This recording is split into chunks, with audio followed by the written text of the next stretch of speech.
Hi mga ka-winners! Welcome to my vlog. And for today's video, kahit gabi na, tayo ay gumawa ng siupaw! Uy, first time ko to. But thank you to my sis CK from Virginia, USA for the tutorial.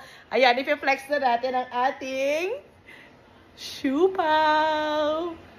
Hi mga ka-winners! Once again, success ang ating siupaw. Thank you to my sissy, to my sister for the tutorial. Ayan, mamaya kakainin na natin siya, mga ka-winners.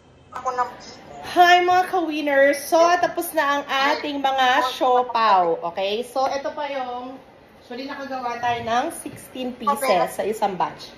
Ngayon, alam niyo naman, dahil mahal bumili ng siopaw, gawa na lang tayo. Kaya, if you flex na natin siya, mga ka-winners, ito na lang. Yay! Yan. Oh!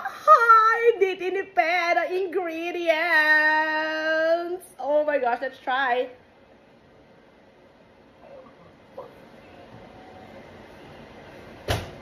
Pwede kayo umorder. Oh, harap. It's so siopaw. And it's my first time. Ang sarap. Again, keep watching. Thank you, mga ka-winners. Bye!